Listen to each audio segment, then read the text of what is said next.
this is how my marker satchel is currently organized.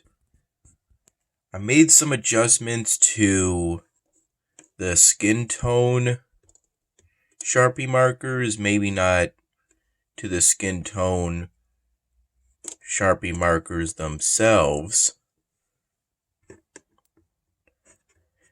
but I at least made adjustments to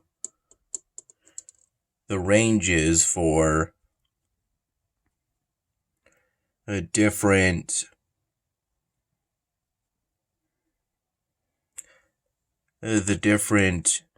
markers that I'll use for facial features.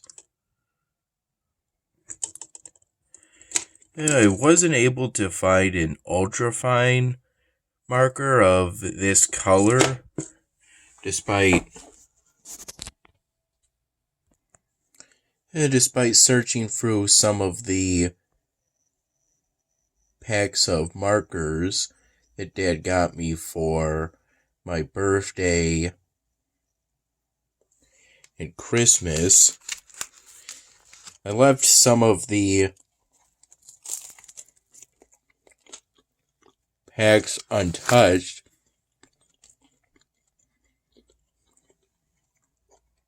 so that he'll have some stuff to wrap for me on Christmas.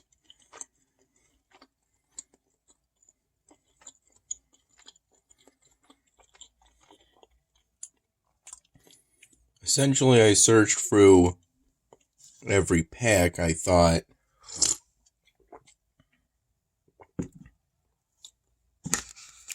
that might have Sharpie markers that I was looking for in order to organize my marker satchel.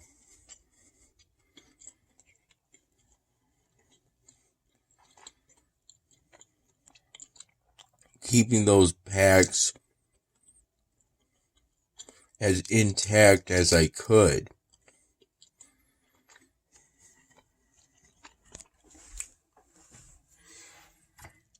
After the skin tone and facial features markers, generally come the metallics and the neons. These are the neons, and these are the metallics. The first set of metallics are modeled after precious metals,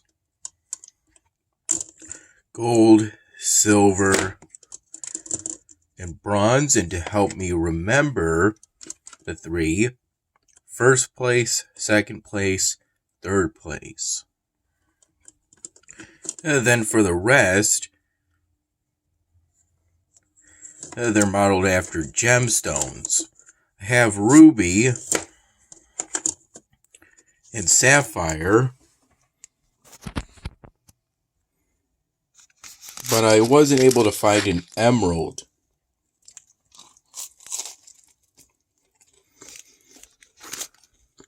Sharpie marker.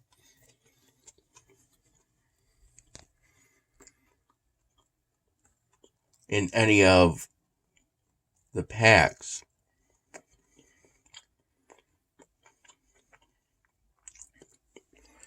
I only opened a pack up if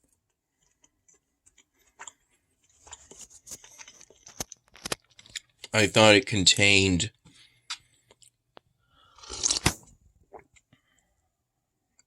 something that I wanted to add to the marker satchel.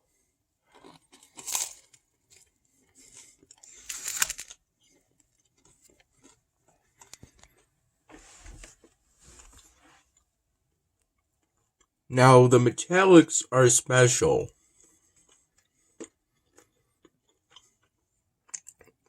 While for all other Sharpie markers, you would store them up like this.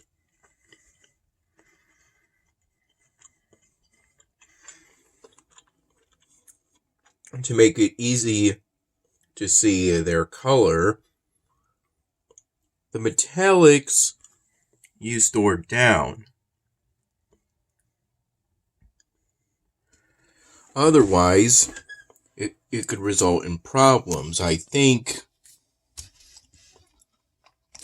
I kind of experienced that one firsthand. Well, while I worked on the IHS polystyrene landscape drawing, I used a metallic bronze Sharpie marker for the dock.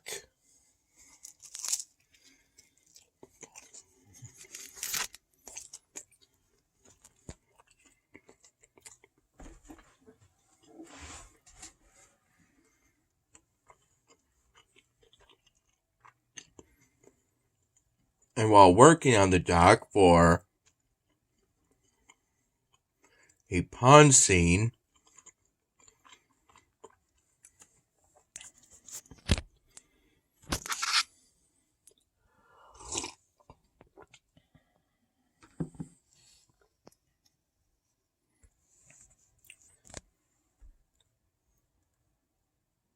the marker became too liquid,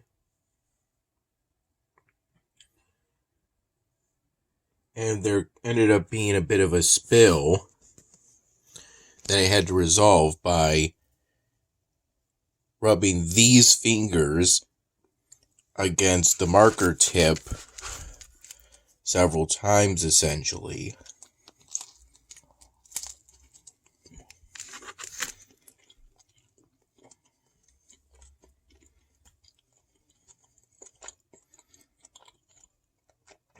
Speaking of landscape drawings, I plan on doing one as a Christmas gift for my mom. I'm going to draw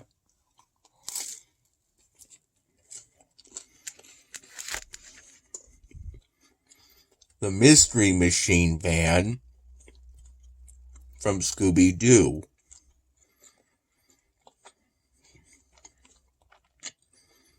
On the front,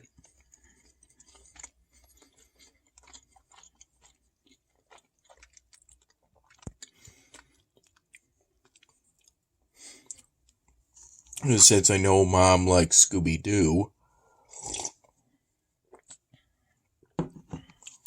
then as for the rest of the sides, I'm not really sure what to do next. After that point,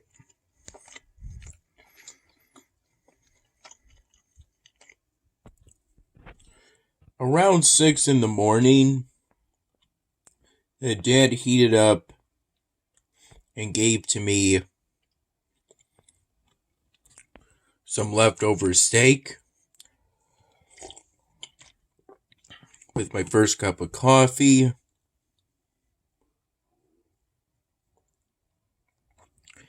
I had a few warm cups and then about maybe half or a third of a cup of cold brew. Having that one last,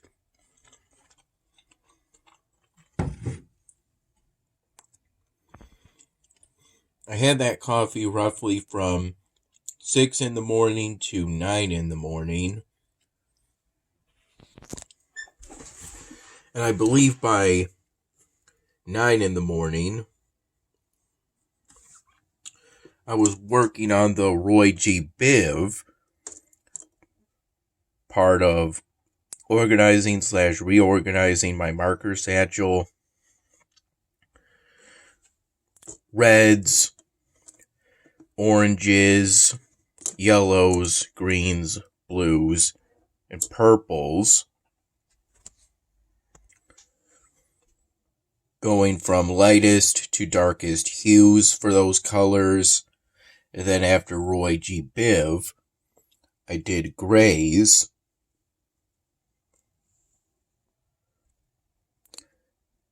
The reorganization isn't complete.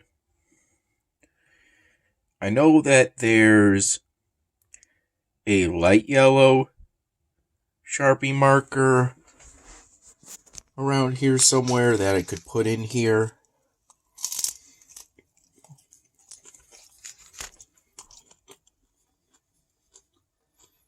I just haven't found it yet.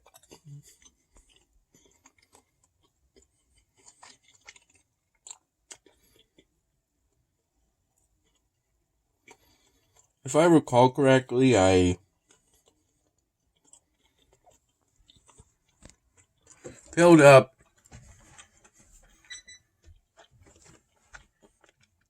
the marker satchel with markers both from this sort of pile and markers from this Ultimate Collection pack.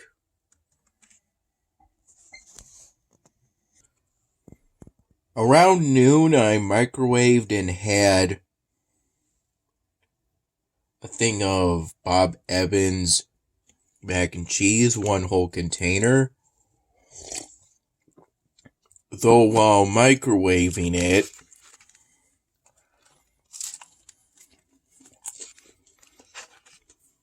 in particular the second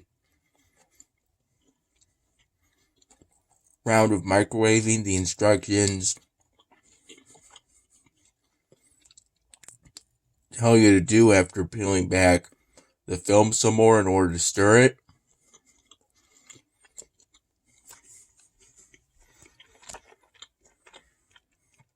I accidentally lost my grip on the container and spilled a bit of the mac and cheese.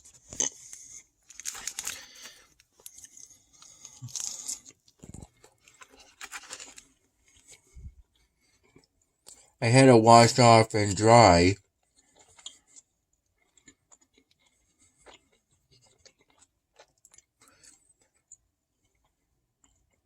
that section of the kitchen counter, and then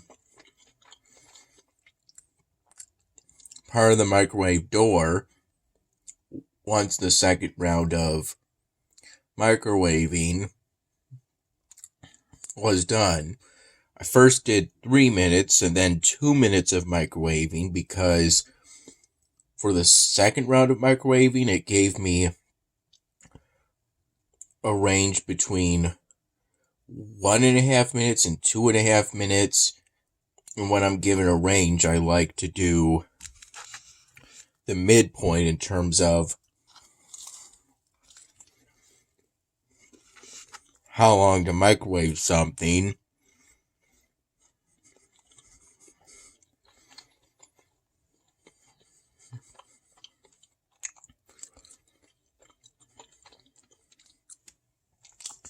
I think it's a good general rule, but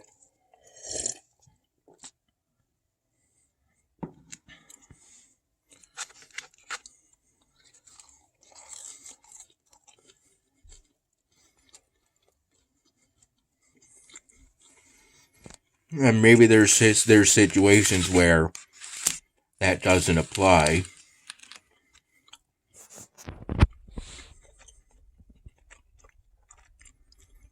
That I'm not aware of. Roughly from 6 to 9 p.m., Dad and I were at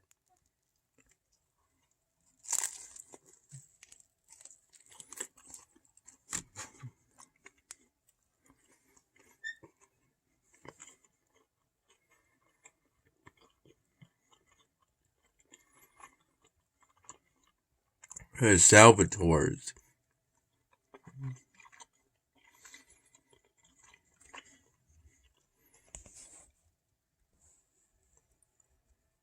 He talked about there being a Christmas party right before we went there, but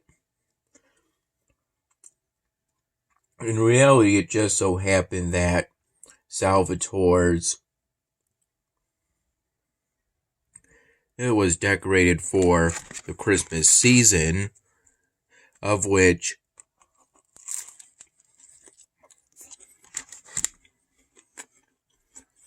in this area at least, Christmas decorations tend to go up in mid to late November.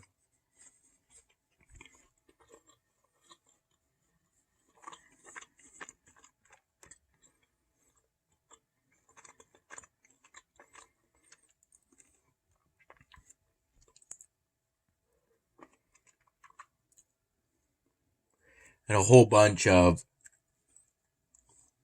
Dad's friends and or co-workers were planning on going to Salvatore's.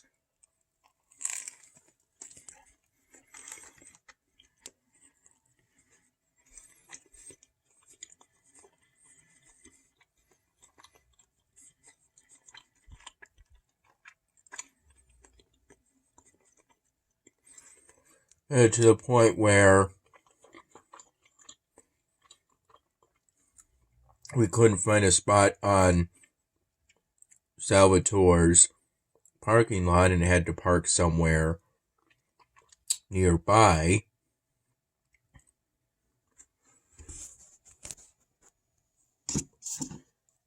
That parking lot was essentially just across the street to that Salvatore's location.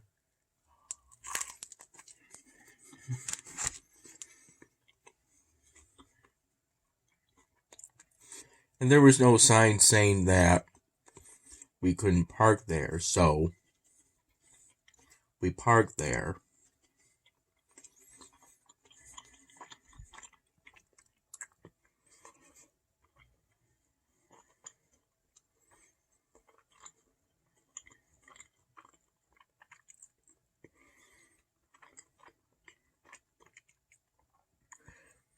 The bar area ended up being pretty packed,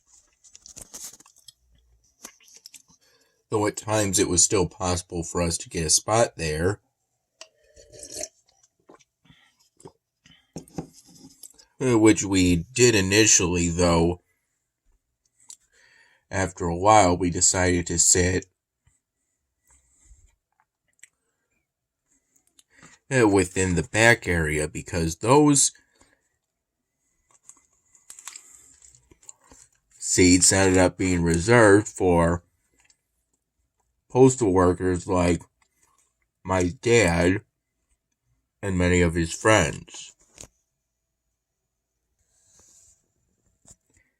And for his friends, Dad got 2 sheet pizzas, pepperoni,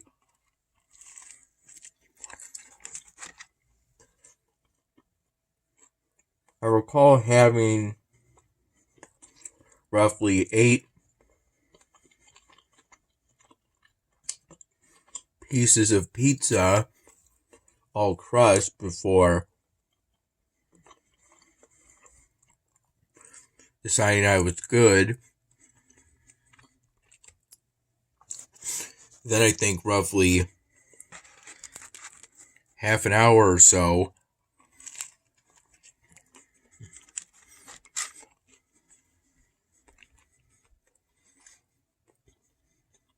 later,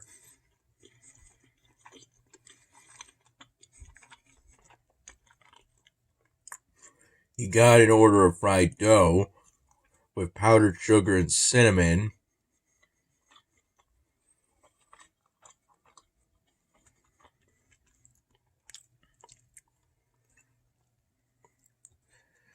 Only the cinnamon didn't look like typical cinnamon, but I'm just assuming that it's majority powdered sugar with some powdered cinnamon sprinkled in.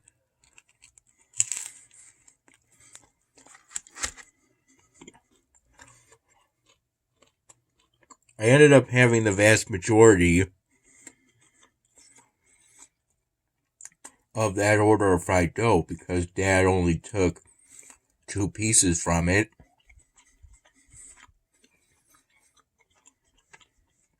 And one of his friends, at least 1 piece.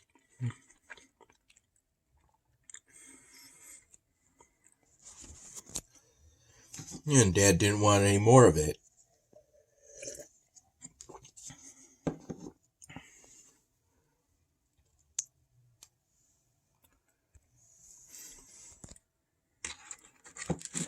I had 2 of the Grinch cocktail.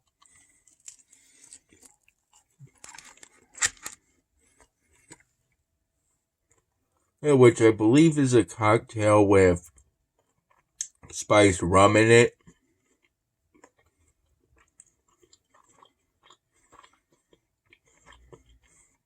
That's colored green to match with the theme of the Grinch.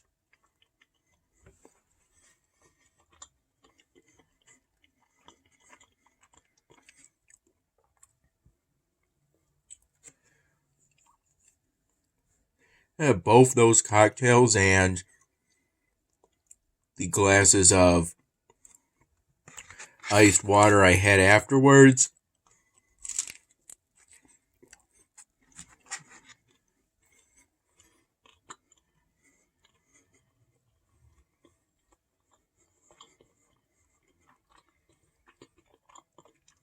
Were served in kind of these red Solo cups.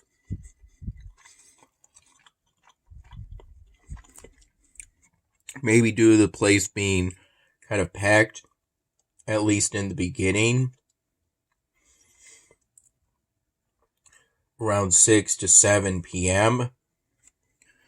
And they didn't have enough glasses.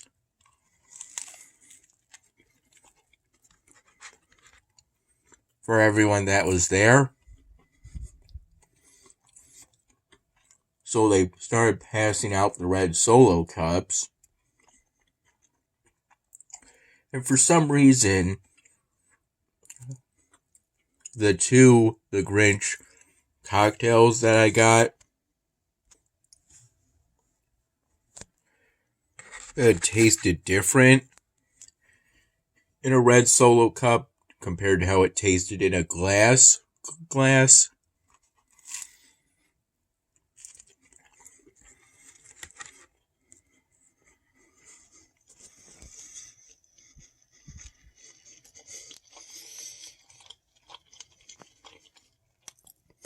Yeah, but they were still enjoyable.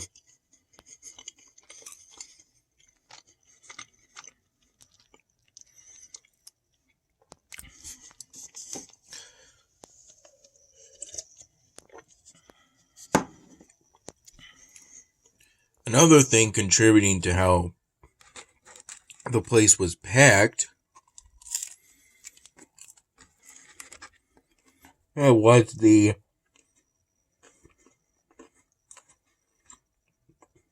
Bills game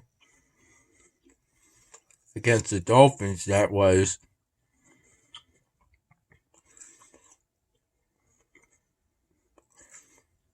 going to start later tonight.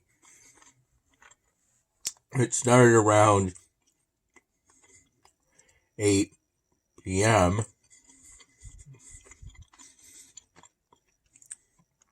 And we stayed till roughly third quarter.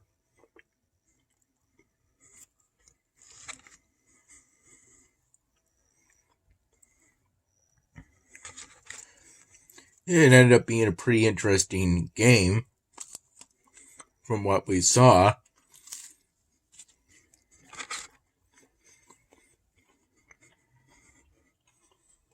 With both teams scoring some points at times and staying pretty close to each other in terms of scorage.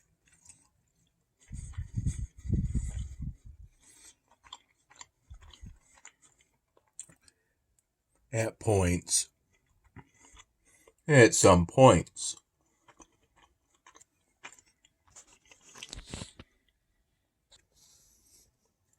I saw both some of Dad's friends that he's made me familiar with, as well as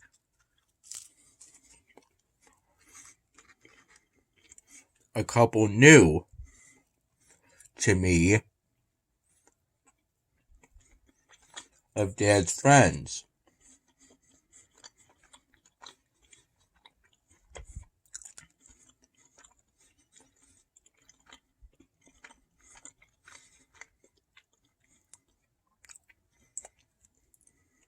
And it was nice to make some small talk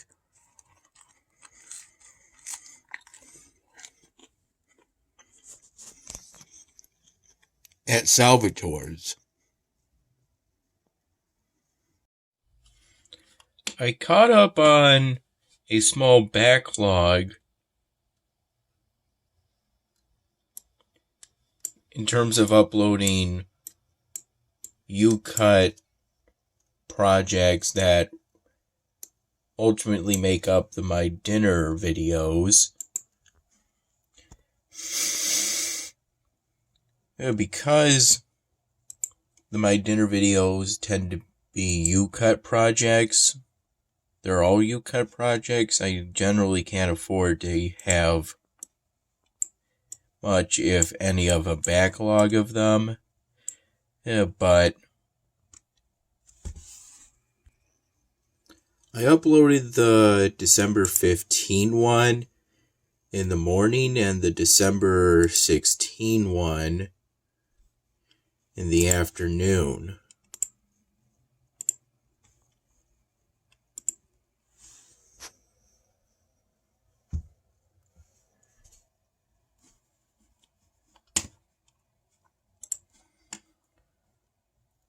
This is essentially where I'm at currently in terms of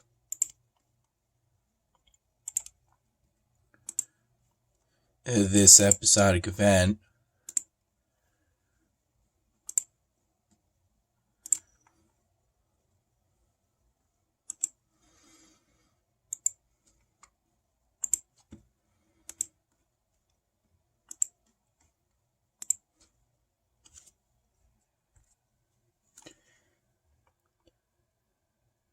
I don't think I already have that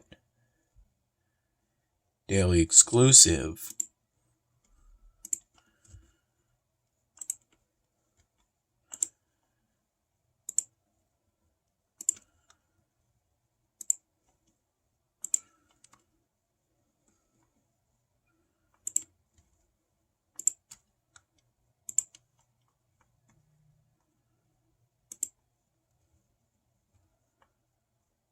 No, that's not it.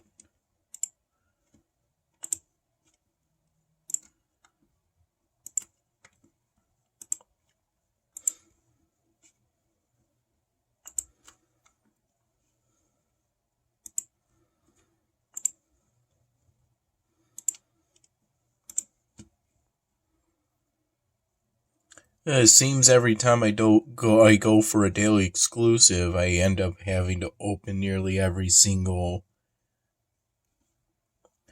slot on the shuffleboard to ultimately get to it, but it's worth it, but it doesn't make it much easier to get all of the artifacts needed to be able to fully evolve this evolvable building.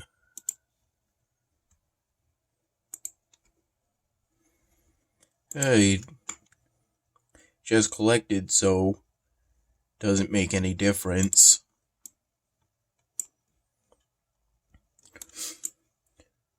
Plus, it ultimately makes the building more effective.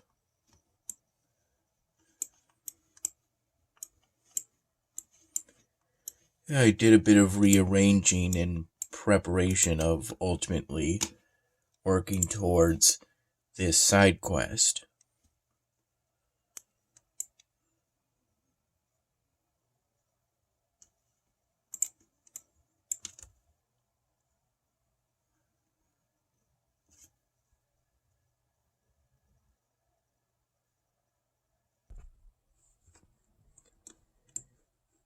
such as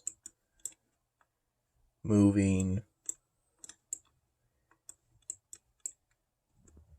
moved that building to here from this area.